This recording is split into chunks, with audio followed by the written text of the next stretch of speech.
Tonight, another 2 gold medals and 2 world records for our swimmers.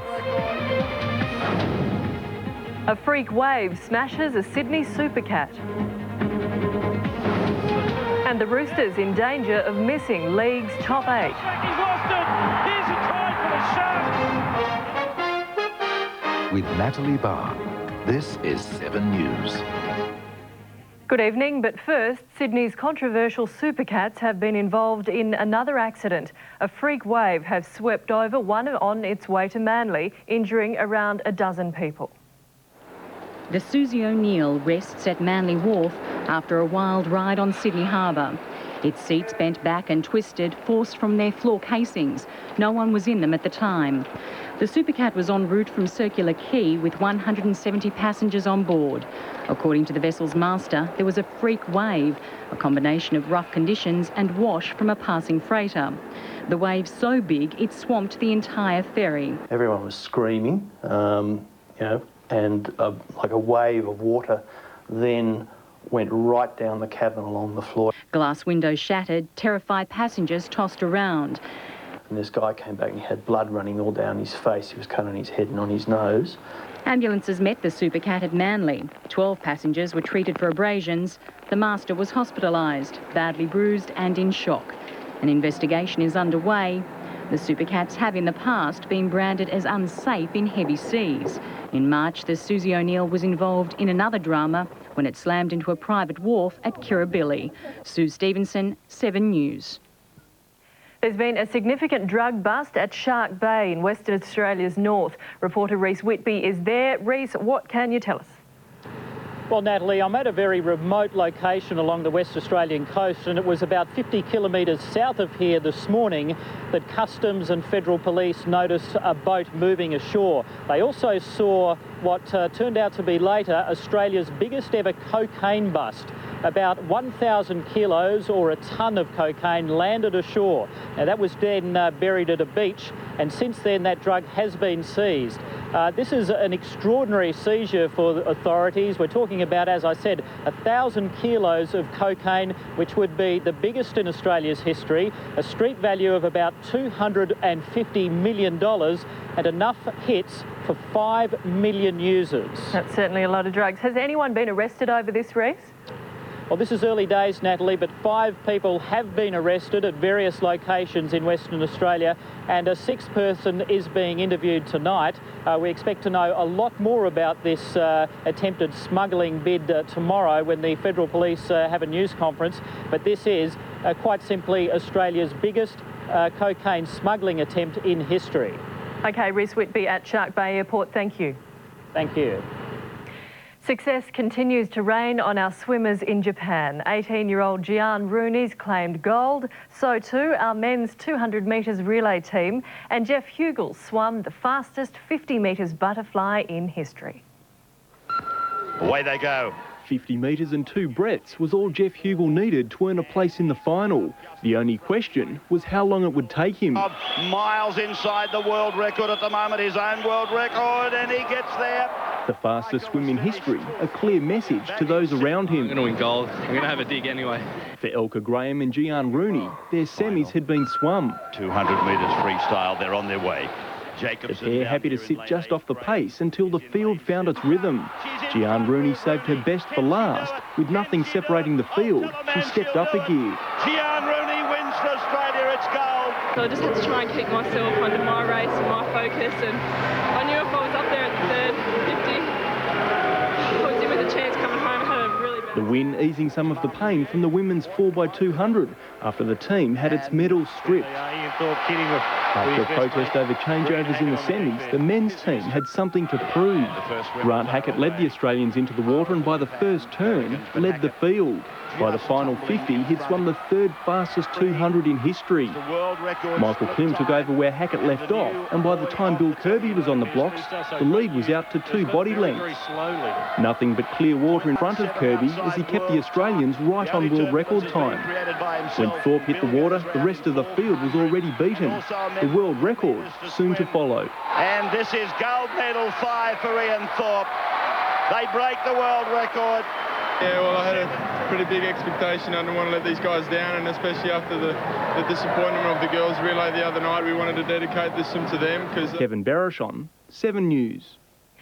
A new book's rocked Canberra, detailing tension at the top between Prime Minister Howard and Treasurer Peter Costello.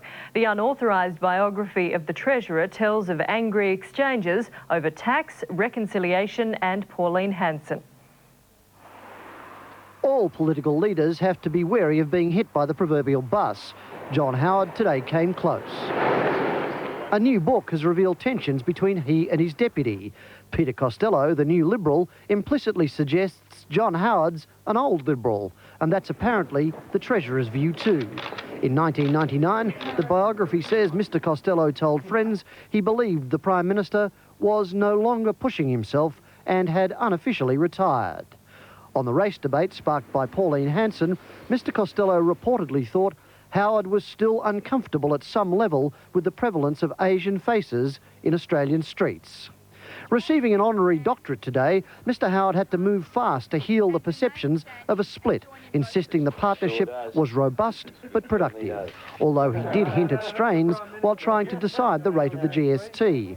Mr Howard apparently suggested 8%. And we both agreed after a lot of discussion that the right level was 10%. The Treasurer too was distancing himself from the claims, denying he ever thought Mr Howard was out of puff. Now, I want to make it clear it's not authorised. I have no control over what he writes. The biography has made public what most political insiders knew, that the Howard-Costello relationship is pragmatic rather than warm and based solely on winning power. In Canberra, Glenn Milne, 7 News. Northern Territory Police are considering hypnosis to track down the Outback killer. They want to unlock more of Joanne Lee's memories. Meanwhile, calls from the public are flooding in after yesterday's offer of a $250,000 reward. Holding the reward poster that is now being distributed across the country, Paul and Luciano Falconio have welcomed this latest police tactic. We're quite upbeat about it and think something could come forward very soon. Difficult, though, for Mr Falconio when he farewelled Peter and girlfriend Joanne Lees for their round world holiday 8 months ago. He never imagined it would come to this. I was very upset, as I am just now, too. He shouldn't have. At the police call centre, they took another 200 calls from the public overnight. Do you want to give some information about the incident? They now have thousands of pieces of information to sift through. But the hotline offering the $250,000 bounty wasn't so busy. As of this time, the reward line hasn't paid off, but it's still open and the offer's still out there. 7 News has also learned that the Northern Territory Police have emailed federal police across the country requesting information on hypnotherapists. It's believed they want to hypnotise Joanne to see if her memory can offer anything more. Local police deny they're getting desperate. They say it would be foolish to rule out any source. Your clairvoyants are throwing in their information. It's far and wide what we have. The hotline's open 24 hours a day. In Alice Springs, Chris Reason, 7 News. Disturbing new evidence has emerged over Melbourne's fertility clinic murder. Police now believe the man known as Mr X had planned to lock the doors of the building, trapping victims inside. Almost 2 weeks after the death of Stephen Rogers, the man arrested at the scene and charged with his murder is still unidentified. Police have several possible names and believe he spent the last few months in the central west of New South Wales around Bathurst. But we can't be sure as to who he is. These 2 metal brackets, fashioned from tube steel, were found on the gunman. Police believe they are designed to fit over a door handle. The clinic has only 2 exterior doors, and if fitted successfully and screwed into the surround, it would have been impossible to open them from either side. I think on the day I said that we were very lucky that there weren't more deaths. Detectives will make public appeals and distribute the mystery man's photograph in central and western New South Wales.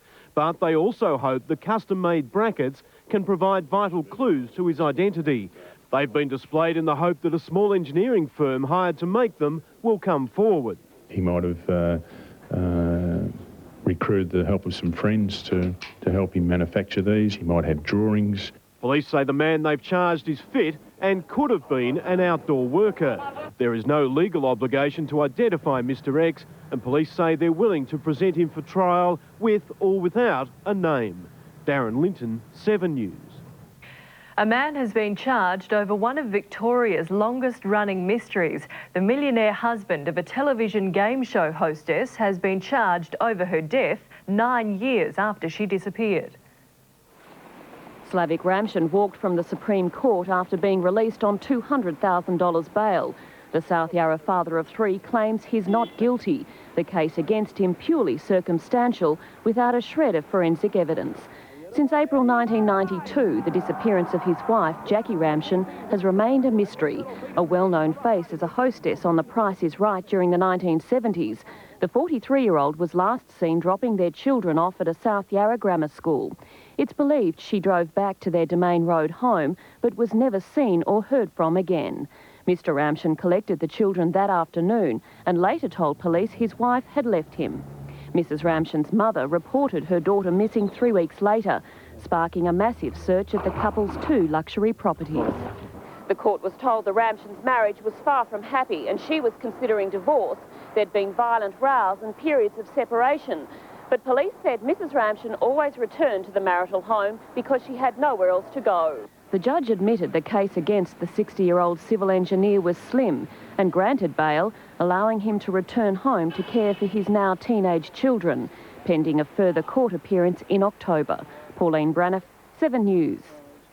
Sydney radio broadcaster Alan Jones has been found guilty of defamation. A jury found Mr Jones defamed rugby league referee Bill Harrigan in September 1998 when he said he favoured ex-Super League teams, particularly Brisbane. The 2UE star has been ordered to pay $90,000 in damages out of his own pocket. He's considering an appeal. Fox Sports presenter Cameron Williams has been cleared of sex offences. I just wanted to say that it's been a harrowing experience. I've been found not guilty by the court. I'm very pleased with that result, of course, and I'm looking forward to going back to work and a beer. His former makeup artist, Samantha Clifford, accused him of grabbing her on the breast. He only admitted asking to see her bra. The magistrate said Williams' behaviour was sexual harassment, but that wasn't enough for a conviction. There are appeals tonight for the mother of an abandoned Melbourne baby to come forward. The little boy was found on a bathroom change table at a hospital in the city's eastern suburbs. Just 3 days old and named Archie after a hospital visitor who found the child, hospital officials say the tiny baby is in good health. Little Archie is of Asian appearance and was possibly born at home. Police are now reviewing security video. Alexander Downer has taken centre stage at the ASEAN summit in Vietnam. It wasn't our foreign minister's stance on germ warfare that made an impression, but rather his singing. Vietnam, we're here at ASEAN. It sounded like a promising start. There's a group called ASEAN. But that lead singer is no Beach Boy. Never mind, we'll cope and we'll do it bilaterally. The audience went wild. Ooh, I want to take you to the Philippines, Cambodia, come on pretty mama, Hanoi, Vietnam. The traditional ASEAN review needed to be rescued, but not by country and western. As George Bush became president, we're all American cowboys these days. And what we're going to do for you tonight, we're going to sing you a cowboy song. Must you? Out in the West Texas town of El Paso. Japanese Foreign Minister Makiko Tanaka was also on hand to lend a hand. What kind of show is this anyway? A hit on stage maybe, but not off. The US Secretary of State disappointed some conference members, rejecting a new protocol to toughen bans on germ warfare. We had to call it the way we saw it. It's not as if we suddenly jumped up and said, we're out of here. It's an enormous setback for the negotiation of the protocol. One can't walk away from that. Chris Marr, 7 News. Stay with us on the late news. Next, Sir Paul McCartney to remarry.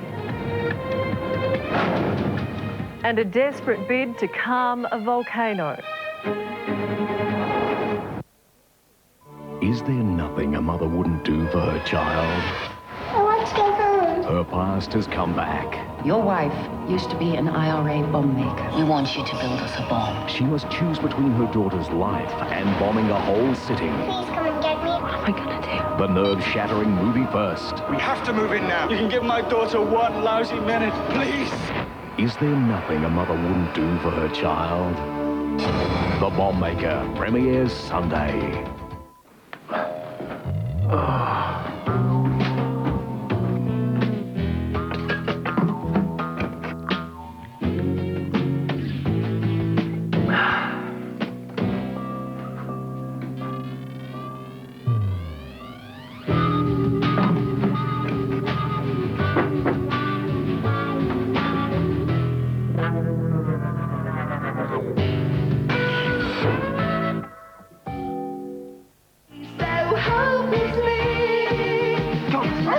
There's no paper. I get it. Singing things that don't make sense like I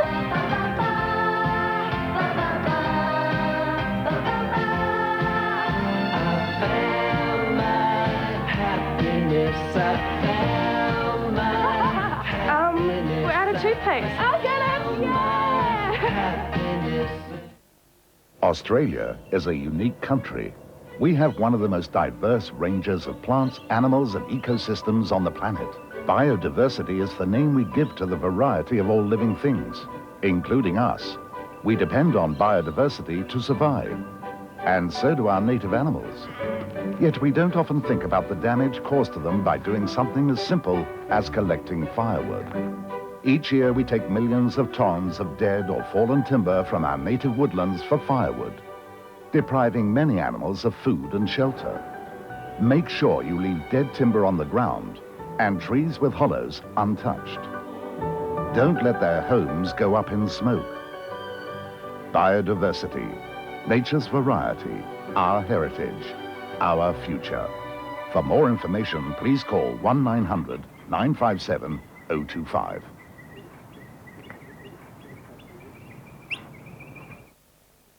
Industry is continuing its strong recovery after the GST. As Kylie Merritt reports, federal budget measures to boost sales are having the desired effect.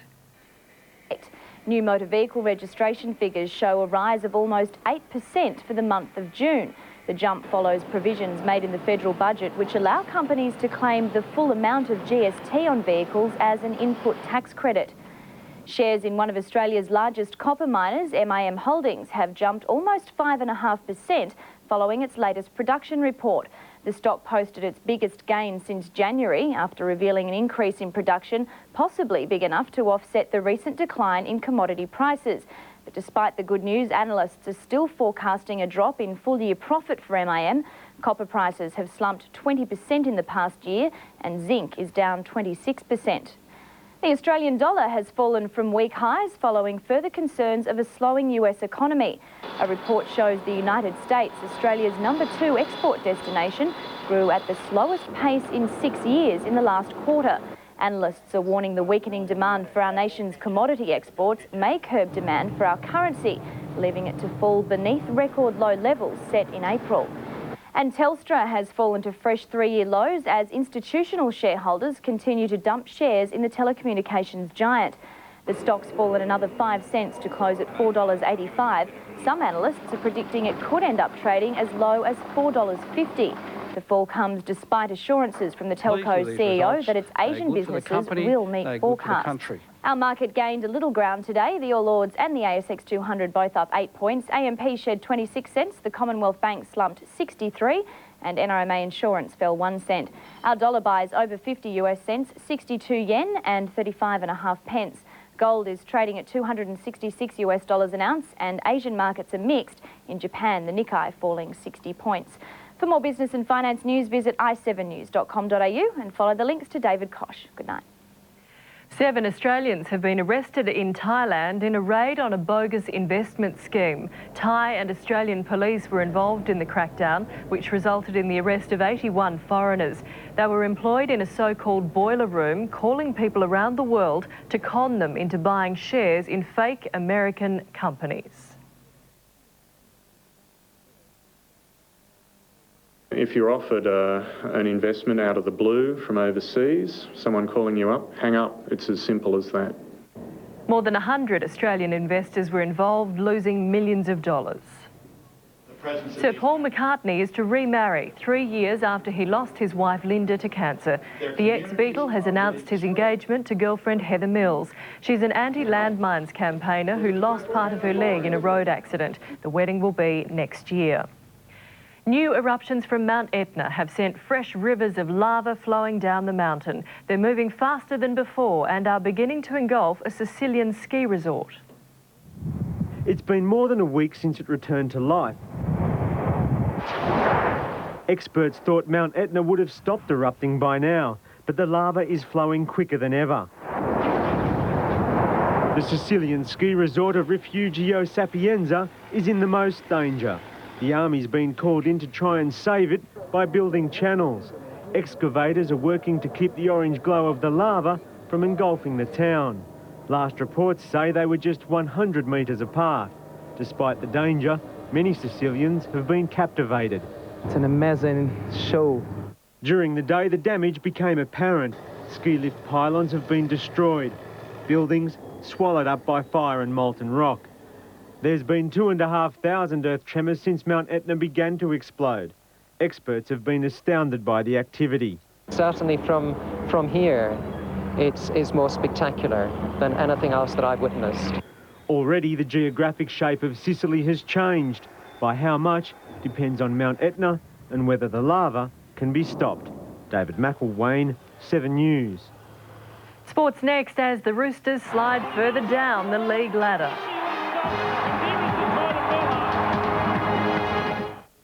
The creator of a new breed of lawyers is about to introduce you to a new breed of teachers. Miss Suter, you finished #1 on the poll. What poll? Which teacher the male students want to sleep with most? Oh, how nice. You were 7th. 7th? And students. Don't screw with me. Then maybe you shouldn't have screwed with me. Just like the practice, these faces you will get to know and love. Emmy Award winner David E. Kelly's Boston Public premieres in a movie-length special Monday.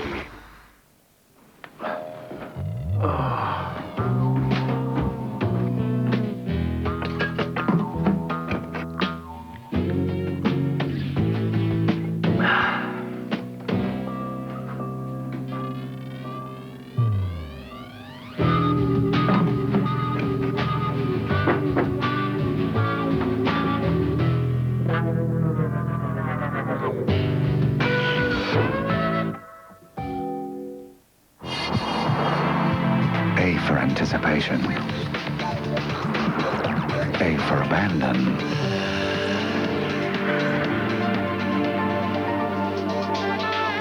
A for attraction.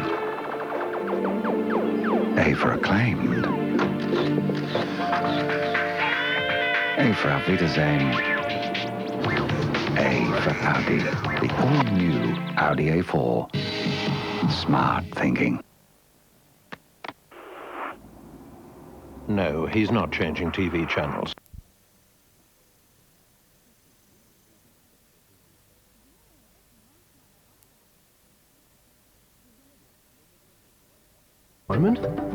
Fiji has never been so affordable. Call your travel agent or Air Pacific. $5.99, that's fantastic. Shall we? Yeah, let's do it.